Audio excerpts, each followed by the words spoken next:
আমি 4টে কেমো দিছি ভালোই, 5টা কেমোর সময় আমি একদম মরার মতো, মানে আর হাসপাতাল থেকে আমার ছেলে আনতে পারতেছে না আমারে। আচ্ছা, আমি মাথা ঘুরে পড়ে যেতেছি, মাথা ভেঙে মানে ঘাড় ভেঙে যাচ্ছে আমার, জি। মানে যে মাথাতে আগুন বেরোচ্ছে। আপনি আমাদের এখান থেকে আজকে কয় মাস ওষুধ খাইলেন? এটা 5 মাস শেষ হয়েছে। আজকে 5 মাস শেষ শেষ হয়েছে। হয়েছে। বর্তমানে আপনার শারীরিক অবস্থা আপনি কেমন বুঝতেছেন? অনেক ভালো। আমি আমার পাশে একটা বাজার আছে, ওখানে আমি রিক্সা দিয়েও যাইতে পারতাম না, আর একদম ধরে নিত কাঁপতো শরীর। জি। আর এখন সকালে বিকাল 2বার হাইটে যাই, হাইটে আসি, মানে আলহামদুলিল্লাহ। কোন রিক্সায় উঠি না আমি। আসসালামু আলাইকুম, আমি doctor Mohammad Aslam, DHMH BHB Dhaka, BHMH on course Dhaka বিশ্ববিদ্যালয়। বর্তমানে গণস্বাস্থ্য হোমিওতে বিশ্বনন্দিত ক্যান্সার চিকিৎসক অধ্যক্ষ ডক্টর এস এম সারোয়ার স্যারের প্রতিষ্ঠান গণস্বাস্থ্য হোমিওতে ক্যান্সার চিকিৎসক হিসেবে নিয়োজিত আছি।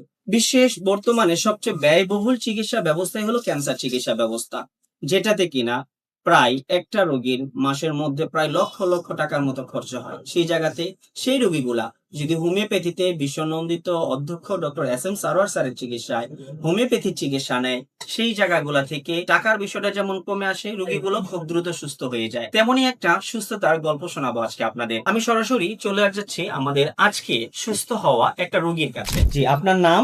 মোসাম্মদ শিরিন আক্তার। মোসাম্মদ শিরিন আক্তার। বয়স কত আপনার? 47। 47। আপনার বাবার নাম কি? মৃত আব্দুর রশিদ মন্ডল। মৃত আব্দুল রশিদ মন্ডল। জি। আপনার মায়ের নাম? জয়গণ বেগম। জয়গুন বেগম। গ্রামের নামটা কি বা এলাকার নাম? এলাকার নাম হলো ডুয়েট গাজীপুর। ডুয়েট গাজীপুর সদর। গাজীপুর সদর। এটা হলো ডুয়েট গাজীপুর হলো আপনাদের গ্রাম, হ্যাঁ আর যদি এই গাজীপুর হলো সদর। হ্যাঁ, সদর। থানা কোথায়? থানা গাজীপুর। থানা গাজীপুরে, জেলা তো ঢাকায়, ঢাকা জেলা। জি, আপনি সর্বপ্রথম কি সমস্যা নিয়ে আমাদের এখানে আসছিলেন বা কি সমস্যা হয়েছিল আপনার? আমার বাম পাশে বেস্টে একটা টিউমার ছিল। জি। আজ 11 বছর ডাক্তার আনোয়ার খান মডার্নের নিশাদ বেগমের আন্ডারে ছিলাম। জি। ওনাকে দেখাইতাম, উনি ওষুধ দিত 6 মাসে। জি। বলতো এটা কোনো সমস্যা না, এটা একটা মাংসের চাকা, এটা কখনো খারাপের দিক যাবে না। প্রতি 6 মাস পর আমি যাইতাম, আমাকে একটা আলট্রা দিত। আমি সেই জিগাতলা মেডিনোভা থেকে আলট্রা করে ওনাকে দেখাইতাম। দেখাইলে আবার উনি 2টা ওষুধ রেখে দিতে চলে আসতাম। তো এইভাবে 11 বছর চলার পরে আমার হঠাৎ করে এটা একটু ব্যথা হচ্ছে, তা আমি দ্রুত তার কাছে গেলাম।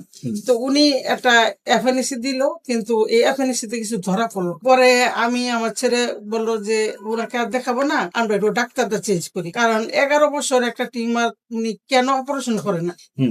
এখন দেখি যে বেস্ট টিউমার ক্যান্সার হইতেছে অনেক। পরে আমরা তাইরুন্নেসা একটা ডাক্তার দেখাই, উনি এফএনসি বায়োপসি দেয়, দিলে একদম ক্যান্সার।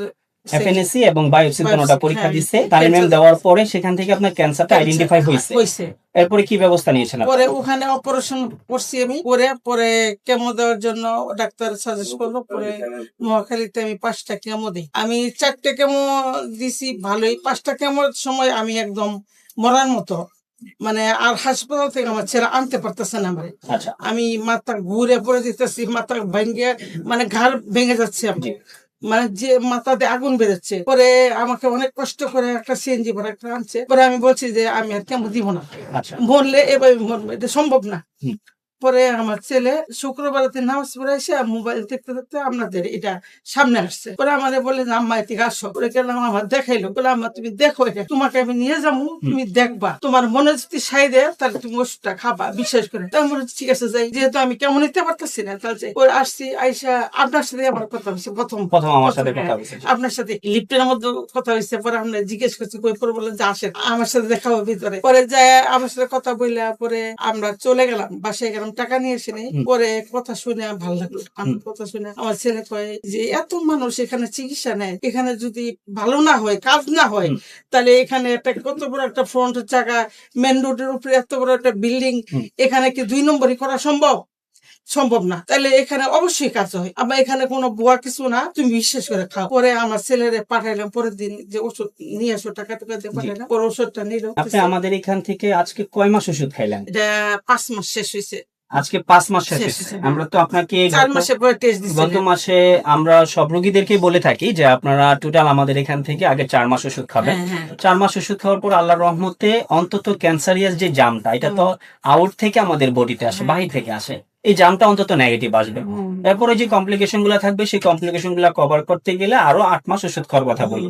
তো আপনি টোটাল ওই কথার উপর ভিত্তি করে 4 মাস ওষুধ খাইছেন। খাইছি। 4 মাস ওষুধ খাওয়ার পরে আমরা আপনাকে টেস্ট দিচ্ছি। জি, জি, জি। আচ্ছা, 4 মাস যে ওষুধ খাইলেন, সে 4 মাস ওষুধ খাওয়ার পরে আপনি টেস্ট করালেন, এখন বর্তমানে আপনার শারীরিক অবস্থা আপনি কেমন বুঝতেছেন? অনেক ভালো। আগে তো মানে আপনি, আমি চিন্তা করতে পারি না, আমি অসুখের আগেও আমার শরীরে স্টেন ছিল না। এখন যতটুকু হ্যাঁ, স্ট্রং হয় আমি আমার পাশে একটা বাজার আছে, ওখানে আমি রিক্সা দিয়েও যাইতে পারতাম না, আর একদম ধরে নিত কাঁপতো শরীর। জি, আর এখন সকালে বিকাল 2 বার হাইটে যাই, হাইটে আসি। মানে আলহামদুলিল্লাহ। কোন রিক্সায় উঠি না আমি।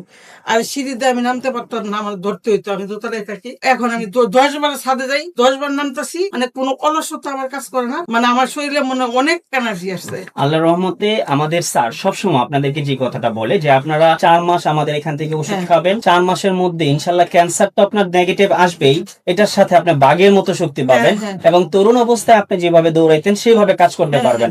আপনি কি সেটা ফিল সেটা করতে আমি পারছেন? করতেছি ইনশাল্লাহ। আলহামদুলিল্লাহ, সেটা আমি আলহামদুলিল্লাহ, আল্লাহর করতেছি। কাছে হাজার হাজার শুকরিয়া।